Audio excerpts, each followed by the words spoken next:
Falar em saúde e qualidade de vida em pleno trânsito parece absurdo, mas um novo modo de locomoção ecologicamente correto tem ganho cada vez mais espaço nas grandes cidades. Hoje estamos falando sobre os equipamentos elétricos, confira. E agora nós vamos falar um pouco sobre a legislação que rege a locomoção por meio de transporte elétrico. Quem esclarece as nossas dúvidas é o Tairone Passos. Tairone, em primeiro lugar, que é uma dúvida que eu creio que seja bastante comum, qual é a velocidade média de locomoção de um equipamento desses elétrico? Deve variar muito em função do equipamento, mas se você puder caracterizar aí uns 3 ou 4 que são os mais utilizados, o que você tem para nos dizer em relação à velocidade? Positivo, ela muda bastante conforme o equipamento. Por exemplo, os skates elétricos, eles atingem até 35 km por hora. Os inerciais, eles são um pouco mais lentos, eles vão de 16 a 25 km por hora. E as patinetes, as scooters, até 38 km por hora, mais ou menos. Um skate convencional atinge que velocidade? Mais ou menos. Um skatista profissional consegue passar dos 100 km por hora, mas uma brincadeira de skate na rua fica entre 20 e 30 km por hora. É bem próximo essa velocidade, porém você não precisa usar todo o esforço físico para fazer ele atingir. E em relação à legislação, existe uma normativa específica que caracteriza que o cidadão tem que ter algum tipo de habilitação própria para a condução do veículo? Só para esclarecer os nossos telespectadores. Esse assunto ainda não é totalmente claro e essa informação ainda não chegou para todas as pessoas e nem para nós que trabalhamos com isso. O que existe definido são algumas diferenciações, o que é um brinquedo, o que é um ciclomotor e, acima disso, o que passa a ser um veículo, por exemplo.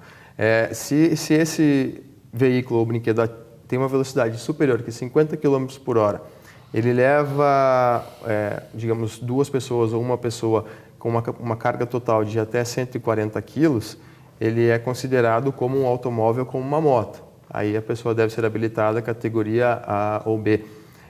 Porém, se ele fica abaixo disso, eu estou falando das bicicletas e dos scooters, se ele fica abaixo disso, ele se encaixa como um ciclomotor, onde existe uma habilitação, a ACC, autorização para condução de ciclomotores. Porém, isso ainda não é claro e não existe uma forma ainda muito certa de se regulamentar como licenciar o veículo ou como propriamente se habilitar, né? Porque os próprios Detrans têm uma certa dificuldade de fazer com que isso funcione. E os outros produtos, como os skates, os com sistemas inerciais, eles ainda são brinquedos, não exigem nenhuma forma diferenciada ou alguma habilitação para a pessoa poder utilizar. Muitas vezes o que faz com que uma atividade passe a ser regulamentada, um meio de locomoção desse, por exemplo, passe a ter um regulamento, é a falta de bom senso de quem utiliza o equipamento.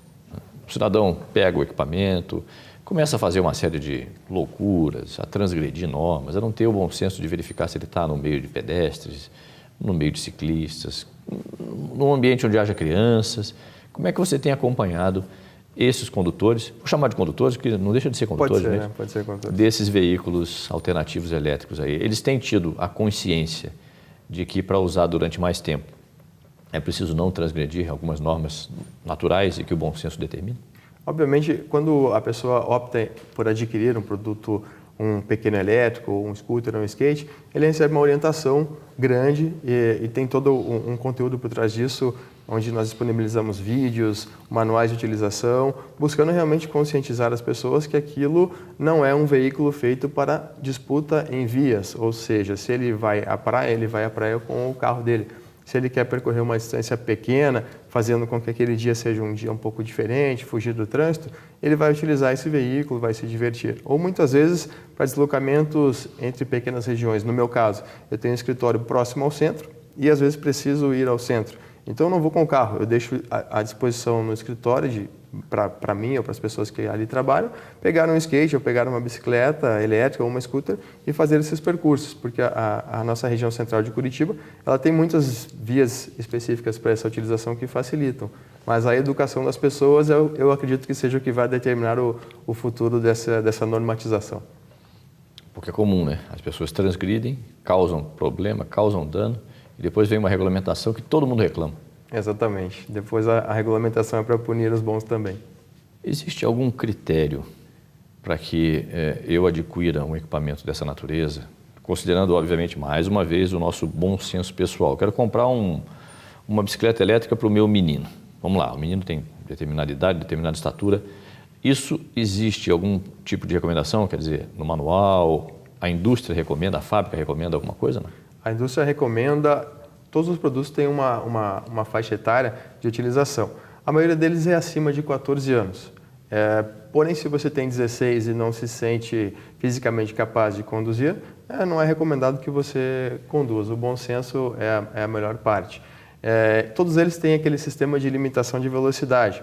Se você tem dúvida se o seu garoto ou a sua filha de 14 anos pode conduzir ou não, você pode entregar o presente num sistema onde a velocidade será reduzida e ele vai ter um risco muito minimizado de sofrer uma queda, alguma coisa nesse sentido. E, obviamente, sempre usar os equipamentos de segurança. E como é que vocês entraram nesse mercado? Conta um pouquinho da história, né, do processo que vocês tabularam, elaboraram para chegar nesse nível do mercado. Em 2007, eu vi a notícia que estava sendo desenvolvido na Califórnia um tipo de skate elétrico, mais ou menos aquele negócio que lembrava o filme De Volta para o Futuro, skate que flutuava, só que era uma prancha de surf, onde o surfista adaptou umas rodas e um motor e começou a andar por ali, pela orla, e todo mundo gostou, achou interessante. Automaticamente, as fábricas americanas e chinesas gostaram do produto e começaram a desenvolver. Então, em 2008, eu fui até a China visitar algumas fábricas, para, digamos, abrasileirar o produto, deixar ele com uma cara mais tropical, que resistisse às nossas temperaturas de cidades quentes. E acabei encontrando uma fábrica que foi capaz de nos fornecer um produto, uma qualidade e que nos desse uma visão futura, que ali seriam feitas pesquisas em cima e que com certeza o produto iria melhorar muito, que é praticamente o que nós temos hoje, que já são os skates de lítio. Inicialmente, os skates pesavam 35 quilos, os elétricos, e tinham uma autonomia de meia hora. Hoje, eles já pesam 8,5 kg, com uma autonomia de 2 horas e uma velocidade maior. Então, você está tendo uma evolução muito legal. Hein? Essa evolução tecnológica que nos fascina, né? Quer dizer, 100 anos atrás, até um pouco menos, nós observamos aí os veículos movidos a combustão, que seja, e hoje os veículos que existem, né? Existe uma expectativa de evolução tecnológica também nessa área de equipamentos elétricos, né? Existe. O grande desejo é a redução de peso e o aumento da autonomia, porque você diminuindo o peso, você consegue transportá-lo mais facilmente, você põe no porta-malas do carro, você desce com ele, o elevador com ele embaixo do braço, e você possibilita que mais pessoas usem. Você consegue reduzir a idade das pessoas. Digamos que um equipamento que pesa 30 quilos, uma pessoa de 14 anos não teria força suficiente para trabalhar com ele. Mas se você coloca um equipamento de 8, de 7, 6 quilos, de repente alguém com 12 anos já consegue brincar naquele produto também. E rapidinho para encerrar, porque nós já estamos com um tempo relativamente escasso. Chegaremos no skate De Volta para o Futuro ou não? Eu acho que só no futuro e olha lá, hein? Acho difícil. Mas Perfeito. Vamos trabalhar para isso. Perfeito. Nós queremos agradecer ao Tyrone pela participação no nosso programa e o Transitando de hoje fica por aqui. A você, um forte abraço e até a semana que vem com mais um programa Transitando. Perdeu alguma informação ou gostaria de rever alguma edição do Transitando? Acesse www.redemercosul.com.br. Lá você encontra todas as edições do nosso programa. Obrigada pela sua companhia e até a semana que vem em mais um Transitando.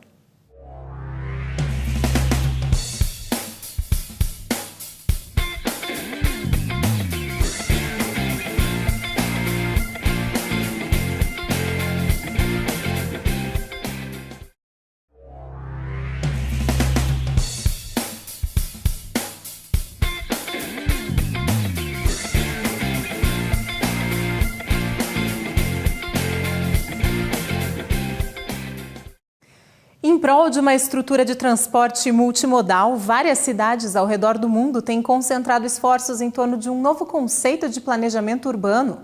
O Complete Street se baseia nisso, ou seja, um espaço em que transporte público, carros, ciclistas e pedestres convivam pacificamente. E os primeiros passos rumo a essa nova forma de pensar o trânsito já são dados. Segways, bikes e scooters elétricos, skates. Hoje o Transitando fala sobre esses novos meios de transporte. Boa tarde a todos que nos acompanham em mais um Transitando. Formas alternativas de transporte, além de econômicas e seguras, ajudam a desafogar o trânsito. Mas quem pensa que a bicicleta tradicional é a única opção, está muito enganado. Hoje nós vamos conversar com o Tyrone Passos, da empresa Two Dogs, que vai nos mostrar os tipos de equipamentos elétricos que têm ganho cada vez mais espaço aqui no mercado e que podem também representar alternativas para quem busca um trânsito melhor e mais sustentável. Tyrone, bem-vindo ao Transitando. Muitas novidades de equipamentos aí adaptados à mobilidade urbana. Olá. A bicicleta elétrica já não é mais uma novidade. Inclusive, ela está em baixa devido ao aumento das cargas tributárias, como a gente tem acompanhado nos noticiários. E, através disso, buscamos formas mais econômicas e mais agradáveis, às vezes mais inteligentes e mais práticas que a própria bicicleta. As novidades para o ano de 2016 serão principalmente os veículos elétricos movidos a motor e bateria e com sistema inercial, que são aqueles que se movimentam de acordo com a inclinação do seu corpo, como aqueles conhecidos Segways. E não só pelo fato de ter aumentado a carga tributária de um equipamento, mas basicamente, a que outros fatores você atribui essa procura por diferentes tipos de equipamentos dessa natureza além da bicicleta? Será que é só, é a carga tributária ou não? Não, não é só. Todos eles estão ligados à modernidade, sustentabilidade e padrão de vida. Hoje, as pessoas buscam formas novas, formas inovadoras de veículos de transporte. E alguns que têm um design mais moderno, uma forma de armazenamento mais compacta, eles têm se destacado muito. Por exemplo, quem mora em apartamentos que não sejam prédios novos, não tem a possibilidade de recarregar a bicicleta na garagem, porque as garagens não são equipadas com tomadas. Então a pessoa tem que subir a bicicleta, às vezes um andar alto, e ela não cabe no elevador. Então, para esse usuário, a bicicleta já não serve. Então ele busca formas de veículos mais compactos. E com isso também vocês que desenvolvem equipamentos, né, vocês também desenvolvem ou só revendem equipamentos? Também desenvolvemos. Todos os produtos são fabricados na China com projetos alemães, americanos e brasileiros. Os projetos brasileiros são os projetos Two Dogs. Então essa condição de verificar problemas pontuais e desenvolver novos equipamentos, ela vai gerando oportunidades diversas para o consumidor também, não é isso? Sim, sim. Isso faz criar os diferenciais dos produtos, né? Você comentou uma questão importante, a facilidade de carga, a funcionalidade do equipamento, até quando ele chega, de repente, no ambiente do trabalho e etc. Isso tudo faz com que a busca por alternativas ela se amplie, não é isso? Isso mesmo. A própria bicicleta ela é um meio de transporte muito legal, a bicicleta convencional, com pedal. Só que dependendo da tua atividade, você como usa terno e gravata, você não pode chegar suado no seu escritório, amarrar a bicicleta e atender seus clientes ou fazer um atendimento ao público. Então, os elétricos resolvem, porque você não precisa fazer uma força, não tem um desgaste físico, automaticamente você não vai suar, você vai chegar da mesma forma que você saiu de casa, talvez com um sorriso um pouco maior no rosto, porque você não enfrentou congestionamento, você não teve problemas de estacionamento. Hoje tem equipamentos que cabem praticamente embaixo da sua mesa do escritório, que medem 30 centímetros de largura por 20 de altura. São bem compactos e têm uma autonomia muito boa para a gente levar a percorrer grandes distâncias. E o quesito segurança pessoal? Isso também, quando vocês se relacionam com os seus clientes, vocês indicam uma série de equipamentos de proteção individual também, não é isso? É positivo. Todos os equipamentos, as recomendações são as mesmas de um ride seguro de bicicleta ou de skate. É recomendada a utilização de pelo menos um capacete e, obviamente, nunca dividir espaços com os veículos nas vias de grande movimento. Os produtos elétricos pequenos e lentos, eles preferencialmente devem percorrer em ciclovias, ciclofaixas ou em ruas paralelas de pouco movimento. Onde você usaria uma bicicleta ou um skate com segurança, você utiliza um pequeno elétrico com a mesma segurança. Eu penso que uma pergunta é frequente e que eu acredito que é uma pergunta importante é o tempo, a autonomia, quanto custa a carga, quanto dura, né, ao longo do tempo. E isso me dá um deslocamento de quantos quilômetros. Isso é muito variável entre equipamentos ou não? Entre os pequenos ela é muito parecida. Existem dois tipos de equipamentos que fazem uma diferença grande. São os equipamentos com as baterias de chumbo, que elas têm um tempo de recarga maior, uma recarga de 5 a 6 horas, e uma autonomia de até 1h30, uma autonomia restrita. E os equipamentos com uma nova linha de baterias, que são as baterias de lítio, que elas são mais leves, têm uma maior durabilidade, falando de autonomia, e até uma maior durabilidade de vida útil. Hoje temos equipamentos que você, com uma carga de 2 horas dele plugado na tomada, ele vai ter uma autonomia de 2 horas também e uma velocidade de até 30 km por hora. Então é um excelente percurso com um baixíssimo custo. Uma recarga desse equipamento seria o mesmo que você deixar uma lâmpada de 20 watts acesa por 2 horas. É praticamente nada, não vai fazer nenhuma diferença na sua conta de energia. E a busca por roteiros pré-estabelecidos com pontos de reabastecimento ou de recarga, melhor dizendo, das baterias, isso também tem sido pensado nas cidades? Vocês têm tido uma integração com o poder público para tratar dessas questões ou não tem nenhum tipo de planejamento de mais longo prazo?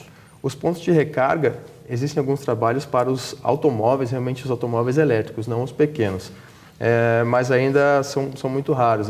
Quem tem o veículo elétrico no Brasil são pouquíssimas pessoas e muitos ainda estão em teste e a recarga ainda é feita em casa, porque você tem que programar o seu percurso para a utilização diária, não necessitar da recarga. Já os pequenos, qualquer tomada 110, 220, eles são recarregados.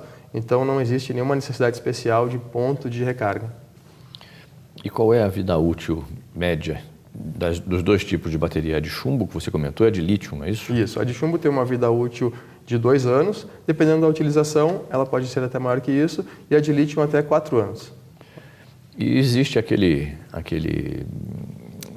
aquela impressão, né, que havia quando da recarga dos celulares, olha, você deixa acabar toda a bateria para recarregar, senão a bateria fica viciada. Isso não existe mais de forma concreta. Não. Assim como os celulares, os carregadores já são inteligentes. Então você pode utilizar o produto, o skate, ou a bike, ou algum wheel, por, digamos, 15 minutos, chegar no seu trabalho e colocar para recarga, você sai de lá com a bateria completa. Então não há necessidade de esperar acabar. Se houvesse isso, com certeza você ficaria na rua em algum momento, porque você teria que esperar a bateria acabar para recarregar novamente. Nós vamos fazer um rápido intervalo e nos acompanhem aqui no nosso Transitando. Fique por aí.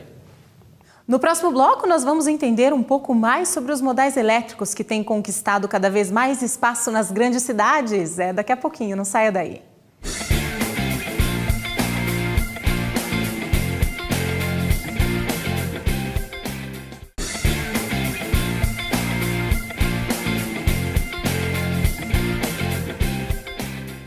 O Centro de Pesquisa Internacional voltado à análise de tecnologias limpas, o Navigation Research, divulgou recentemente uma pesquisa apontando que a América Latina apresenta um dos maiores potenciais de consumo de e-bikes no mundo.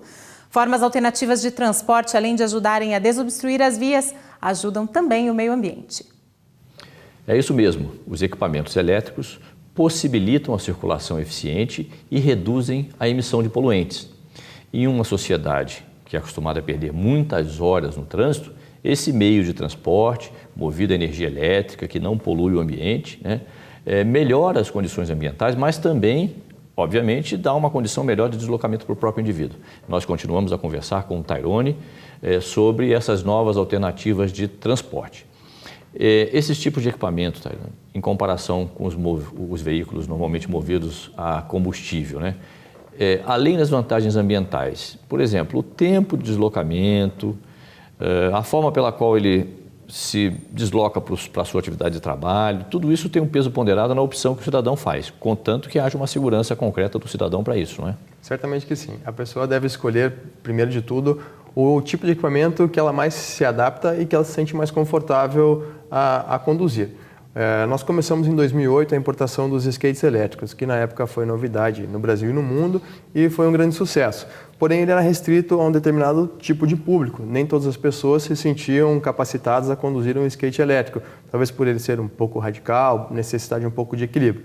Então, obviamente, outros produtos começaram a surgir. Depois desse veio a scooter elétrica, que ela se assemelha a um patinete elétrico, que a condução dela é tão simples quanto dirigir uma bicicleta, apenas com um acelerador manual, freios e espelhos retrovisores, que mostram a situação do trânsito e desenvolve uma velocidade baixa, até 38 km por hora, ou seja, não coloca ninguém em risco.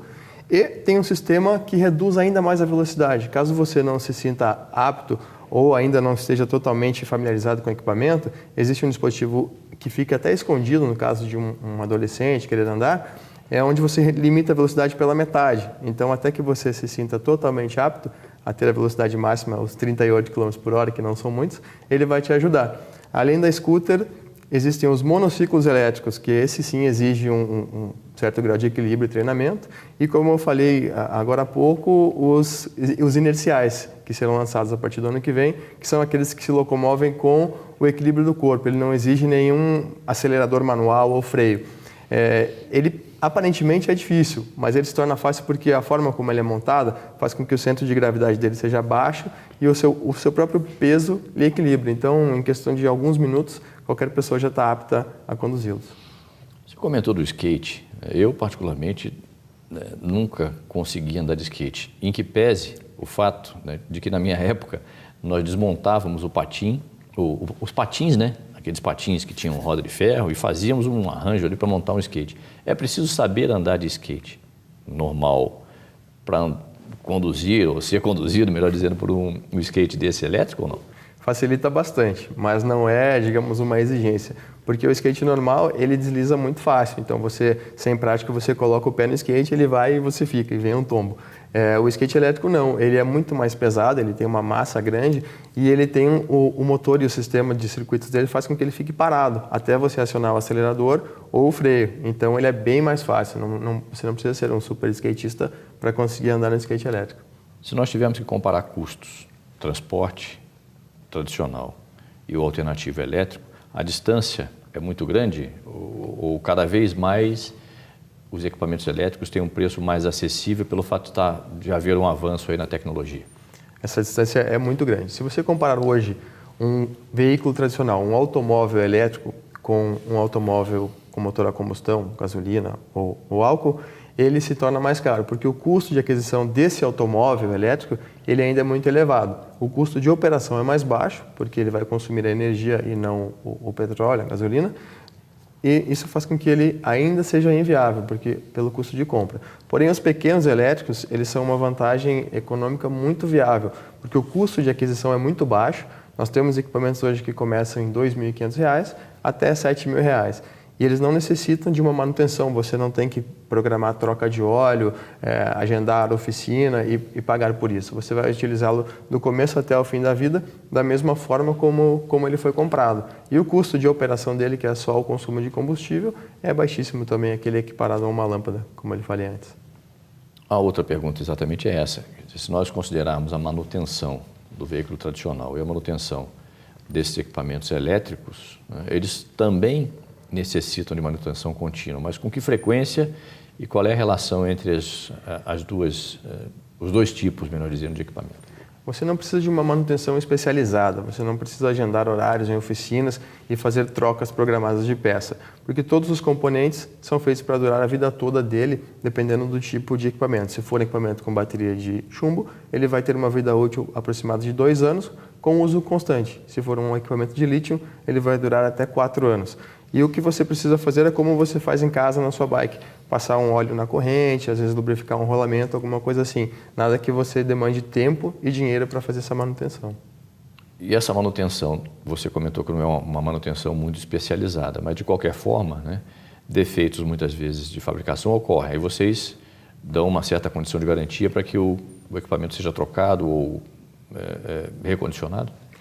Garantia é a situação normal, como qualquer produto de bem não durável. A garantia legal é de 30 dias e a garantia da marca é de 90 dias, contra qualquer defeito de fabricação ou pane nesse período. Após isso, todos os equipamentos têm peças de reposição e assistência técnica no Brasil inteiro.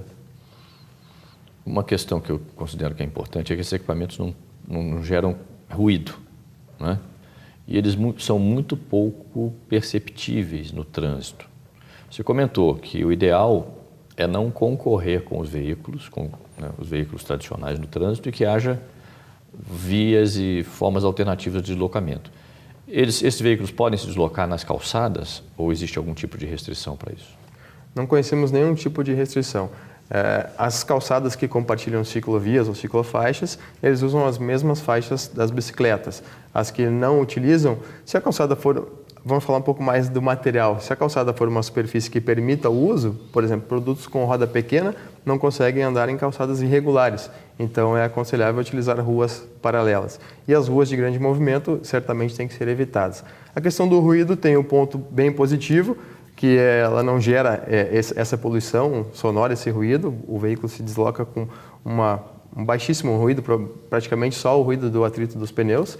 E o que seria, digamos, um pouco preocupante seriam as pessoas não verem você se aproximando. Porém, durante a noite, eles são equipados com luzes sinalizadoras que resolvem esse problema.